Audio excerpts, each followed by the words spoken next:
Eric Offenstadt, on connaît votre esprit créatif qui s'est exprimé depuis déjà longtemps, par les roues SMAC, par exemple, les premières roues à bâton, ou alors avec la butte en 78. Par quels moyens la GECO donc, va-t-elle arriver à résoudre tous ces problèmes d'empattement, de chasse, d'accélération de roues parasites? Par le moyen d'une méthode que j'ai découvert dans les années 95 quand je dessinais une suspension avant à double bras tiré pour Aprilia. Et donc à force de calculer des moments de force sur les bras, sur les montants, enfin qu'on peut appeler porte-moyeu, je me suis aperçu qu'en fait, à chaque fois que je mettais de la plongée ou de l'anti-plongée, etc., ça me donnait une valeur commune.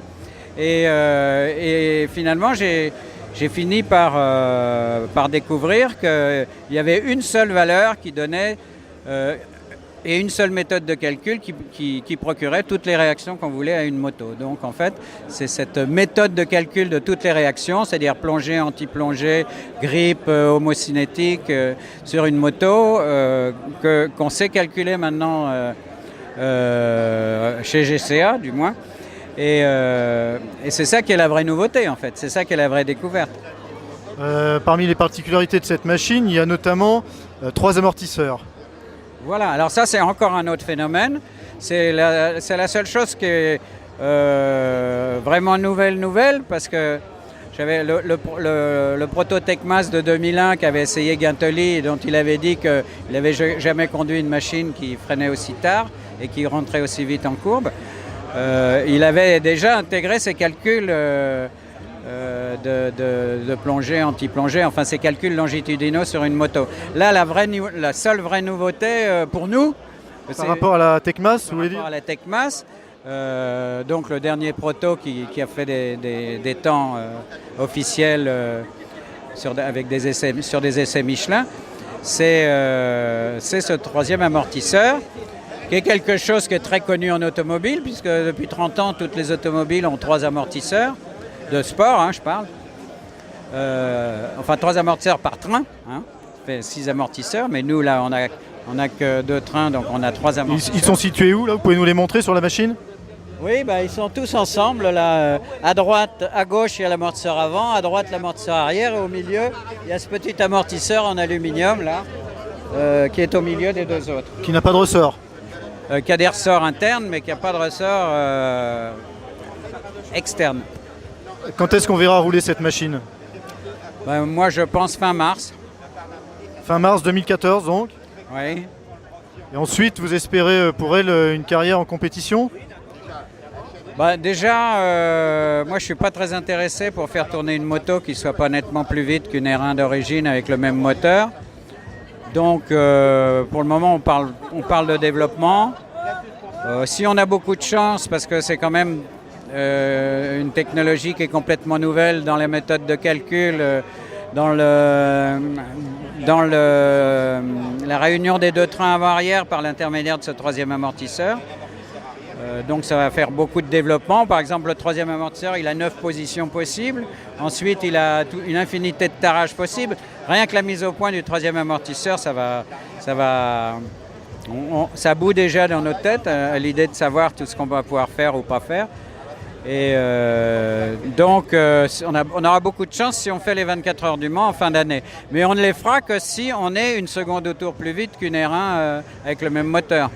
Oui, parce que la finalité en fait de tout ça, c'est d'améliorer la moto, d'arriver à avoir des vrais résultats probants et de faire de la forge télescopique un anachronisme. Sur le calcul, là, on freine 10% plus tard. Et encore, avec le tarage différent du 3e amortisseur, on peut aller jusqu'à 12-13. Mais enfin bon, on a un gain de 10% en distance de freinage qu'on avait pu vérifier avec le proto Tecmas d'ailleurs, hein, puisqu'il disait qu'il avait enrhumé Bélis pendant un week-end. Et à l'époque, Bélis, c'était déjà... Enrhumer Bélis au freinage, c'était quelque chose. Oui, c'était déjà quelque chose. Mais c'est la même chose à l'accélération. On peut passer 10% de plus de chevaux à l'accélération qu'une moto normale. C'est-à-dire on a beaucoup moins besoin d'une électronique qui coupe la puissance. Donc sur le papier, c'est une moto qui devrait être beaucoup plus vite qu'une moto normale. Après, on sait bien que tout le monde, Tous les concepteurs croient toujours qu'ils ont pondu la poule aux œufs d'or et qu'elle va mettre, même en faisant rien, elle va coller 2 secondes autour à tout le monde. Moi, je suis plus réaliste que ça. Je pense qu'une suspension avant, ça peut gagner au maximum 3/10. Une suspension arrière, à peu près pareil. Un freinage plus tardif et une accélération. Un freinage plus tardif, ça vaut 1 seconde, 1 seconde et demie. Et une accélération d'autant de pourcentage, ça vaut à peu près 2 secondes autour. C'est-à-dire il y a un potentiel sur cette moto de 3 secondes, 3 secondes et demie autour. Mais je ne me fais pas d'illusions. Si on arrive à la fin de la première année à être 7 ou 8 dixièmes plus vite sur ces 4 secondes potentielles, ce sera déjà un exploit. Donc si on arrive à être plus d'1 seconde auto plus vite, on l'engagera, sinon on ne l'engagera pas. Le but de notre histoire, c'est pas de faire des dernières lignes et de courir. Sachant qu'une moto, bon, aussi bonne la moto soit-elle, il faut aussi avoir un très bon pilote et il faut aussi avoir les moyens autour pour permettre à la machine de bien fonctionner. Et je suppose qu'il y a eu beaucoup de brevets déposés autour de cette machine. Donc le but final, c'est en fait de vendre de l'ingénierie et d'essayer de faire appliquer cette ingénierie à des grandes marques. Le but à très longue échéance, ce serait d'avoir une petite unité de construction, de cadre, de MotoGP, de faire un peu ce que fait Sutter. Mais là, on en est très très loin, il faut déjà valider ces solutions. Mais moi, ce que je dis et ce qui est très important dans mon message, c'est que toute découverte et le calcul des réactions d'une moto, c'est une vraie découverte. Ça n'existe pas dans le monde de la moto. C'est empirique depuis 75 ans. Une télescopique, elle a 100 ans cette année. Une vraie découverte comme ça, en moyenne, elle a une chance sur 3 de marcher. On ne dit pas, nous, qu'on ait la chance sur 3 qu'elle marche. On n'en sait rien. On a une chance sur 3 de marcher. C'est une découverte française. Et je ne comprends pas qu'il y ait des gens qui soient contre essayer de voir si on est 1, 2 ou 3.